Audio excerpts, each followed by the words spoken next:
पता नहीं रोज रोज मुझे मछलियाँ कम क्यों मिलती हैं, जबकि हरिया तो रोज मुझसे ज्यादा मछलियाँ पकड़ कर लाता है। नहीं नहीं, आज मैं भी ज्यादा मछलियाँ पकड़ कर लाऊंगा, चाहे मुझे कितने भी गहरे पानी में क्यों न जाना पड़े।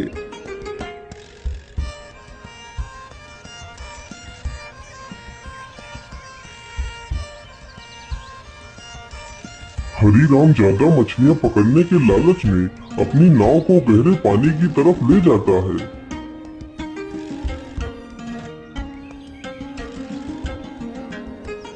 हाँ हाँ, अब मैं ज्यादा गहरे पानी में आ चुका हूँ। यहाँ पर ज्यादा मछलियाँ होनी चाहिए। चलो जल्दी से मछलियाँ पकड़ता हूँ।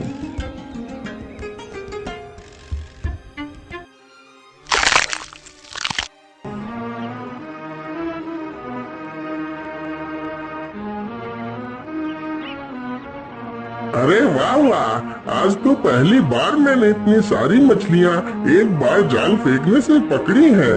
वाह वाह, आज तो मैं बाजार में ढेर सारे पैसे कमाऊंगा। हरीराम इतना कह ही रहा था कि तभी वहाँ पर एक सींग वाली मछली आ जाती है और हरीराम की नाव पर जोर से अपने सींग से वार करती है, तो हरीराम की नाव में छेद हो जाता है। बाप रे बाप, इतनी बड़ी मछली! भाग लो हरीराम, नहीं तो आज समंदर में ही तुम्हारी समाधि बन जाएगी। हरीराम जल्दी जल्दी से अपनी नाव को बाहर की ओर लाता है। बाहर लाते लाते उसकी नाव में काफी पानी भर जाता है, जिसके कारण उसकी नाव डूब जाती है। वह मुश्किल से खुद की ही जान बचा पाता है। राम राम राम राम, आज तो मरते मरते बचा, लेकिन मेरी नाव तो डूब गई है। अब मैं मछलियाँ कैसे पकड़ूंगा? ऐसे तो मैं भूखों मर जाऊंगा। नहीं नहीं, मुझे जल्दी ही एक दूसरी नाव बनानी होगी। मैं कल सुबह ही जंगल जाकर एक अच्छी सी लकड़ी ढूंढ कर लाऊंगा और अपनी नाव बनाकर मैं फिर से मछलियाँ पकड़ूंगा।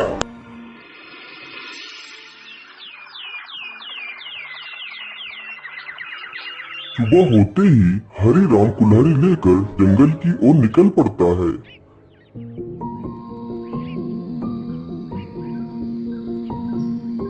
कौन सा पेड़ काटूं, कुछ समझ नहीं आ रहा। कोई पेड़ तो इतना मोटा है और कोई पेड़ तो इतना पतला है। मेरी नाव के लायक तो कोई पेड़ मुझे दिख ही नहीं रहा है। हाँ, ये पेड़ मेरी नाव के लायक है। चलो मैं इसे ही काट लेता हूँ। उसी पेड़ पर एक चिड़िया ने अंडे दिए होते हैं। हरीराम जैसे ही कुल्हाड़ी उठाकर पहला वार उस पेड़ पर करता है। अरे ये शोर कैसा? मुझे लगता है कोई मेरे इस पेड़ को काट रहा है।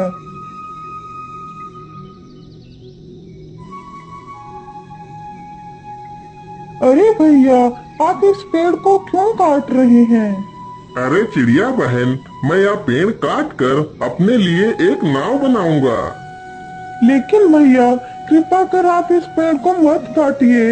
इसी पेड़ पर मेरा घोंसला है जिसमें मेरे अंडे रखे हैं। यदि तुम इस पेड़ को काट दोगे तो मेरे अंडे नीचे गिरकर टूट जाएंगे और मेरा घर बर्बाद हो जाएगा। कृपा कर आप कोई दूसरा पेड़ काट लीजिए। अरे अरे, माफ करना चिड़िया बहन, मुझे पता नहीं था कि आपका घोंसला इसी पेड़ पर है। नहीं तो मैं इस पेड़ को कभी नहीं काटता। चलो चलो, मैं कोई दूसरा पेड़ काट लेता हूँ। हरीराम फिर से दूसरा पेड़ ढूंढने लगता है।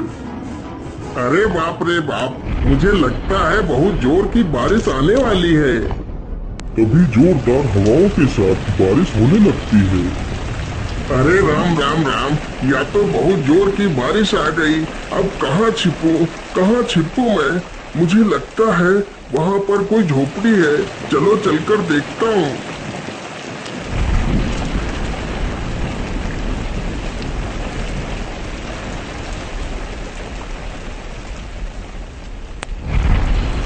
बाबा, मैं एक मछुआरा हूँ।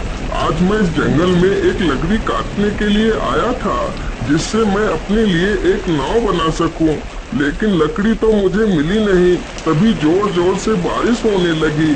कृपा कर मुझे आज रात भर के लिए अपनी झोपड़ी में रुक जाने दीजिए। सुबह होते ही मैं यहाँ से चला जाऊंगा। ठीक है बेटा, तुम अंदर आ जाओ। जैसे ही हरिराम अंदर जाता है तो देखता है एक बूढ़ी महिला खाना बना रही है। हरिराम चुपचाप जाता है और कोने में पड़ी एक चटाई पर लेट जाता है। तभी वह बुढ़िया उस बूढ़े व्यक्ति से कुछ कहती है। ऐसा लग रहा था जैसे कि वह दोनों हरिराम से कुछ छुपा रहे हों। अरे अरे, यह दोनों आपस में क्या बात कर रहे हैं? मुझे लगता है यह दोनों मुझसे कुछ छिपा रहे हैं। मुझे यह पता लगाना ही होगा, आखिर ये दोनों मुझसे क्या छिपा रहे हैं। हरिराम यह सब कुछ सोचने लगता है और चुपचाप सोने का नाटक करता है। अरे भाग्यवान, मुझे लगता है यह आदमी सो गया है। चलो पहले मैं जाता हूँ और फिर तुम बाद में आ जाना। ठीक है, तुम पहले चलो, मैं बाद में आती हूँ। इतना कहकर बूढ़ा व्यक्ति अपने संदूक के पास जाता है और उसमें से एक टोपी निकालता है और अपने सिर पर रख लेता है। गीली गीली छू, उड़ जा तू। इतना बोलते ही वह बूढ़ा व्यक्ति गायब हो जाता है। इसी प्रकार वह बूढ़ी महिला भी संदूक के पास जाती है और अपने सिर पर एक टोपी रख लेती है। गिले गिले छू, उड़ जा तू। इतना बोलते ही वह बूढ़ी महिला भी वहाँ से गायब हो जाती है। यह सब देखकर हरिराम सक्का बक्का रह जाता। अरे बाप रे बाप, ये मैं क्या देख रहा हूँ? ये दोनों कहाँ चले गए? हरिराम तुरंत ही संदूक के पास जाता है। अरे ये क्या? इस संदूक में तो एक और टोपी रखी है। तो क्या इसी टोपी की मदद से ही वह दोनों गायब हो गए हैं? चलो मैं भी इस टोपी को लगाकर देखता हूँ। मैंने टोपी तो पहन ली। चलो अब जल्दी से वह मंत्र बोलता हूँ। क्या बोला था उन दोनों ने? हाँ, गिली गिली छू, उड़ जा तू।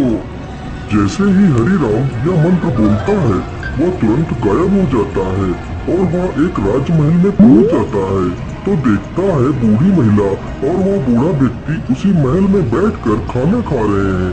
हरिराम को वहां पर देखकर दोनों हैरान रह जाते हैं।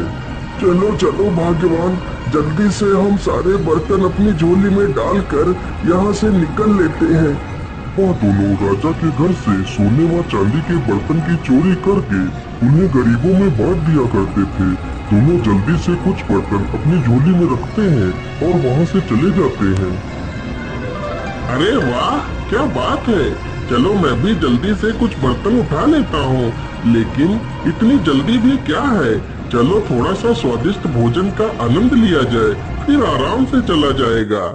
इतना सोचकर हरिराम खाना खाने लगता है। अरे वाह, खाना तो बहुत स्वादिष्ट था। ऐसा स्वादिष्ट खाना तो मैंने अपने जीवन में पहली बार खाया है।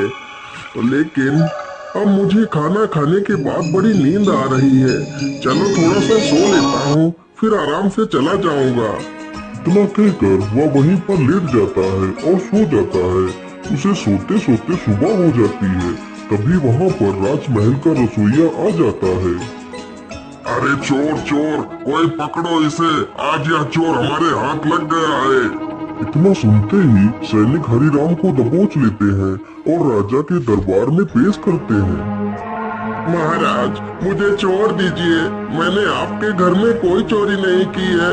मैं चोर नहीं हूँ, मैं तो एक मछुआरा हूँ। अरे मूर्ख, यदि तू मछुआरा है तो क्या मेरे महल में तू मछली पकड़ने आया था?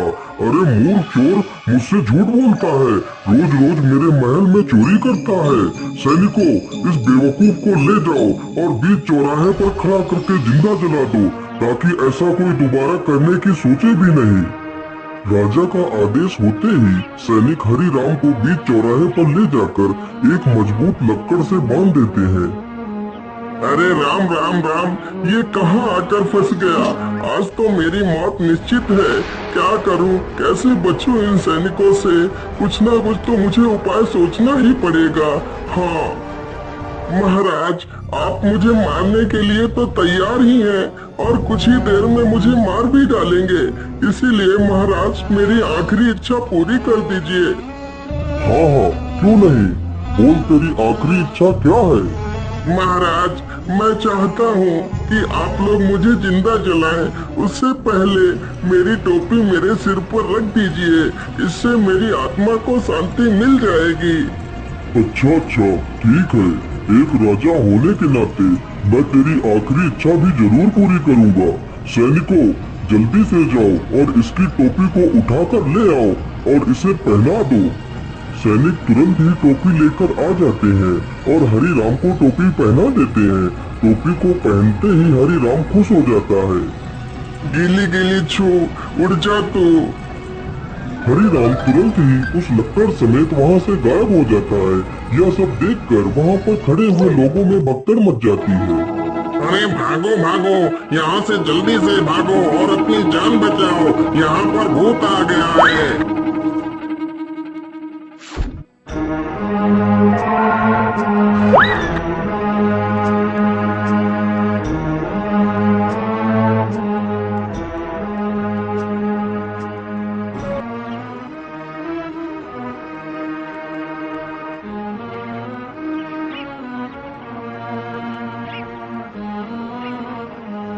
अरे ये मैं कहाँ आ गया हूँ?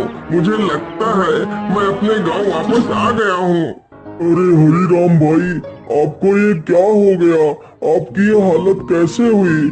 आप तो इतने दिनों से मछलियाँ भी पकड़ने नहीं आए। अरे हरिया भाई, इतने सारे सवाल बाद में पूछ लेना, पहले मुझे इस रस्सी से खोल दो। हाँ हाँ, क्यों नहीं हरि राम भाई, मैं अभी आपको रस्सी से खोल देता हूँ।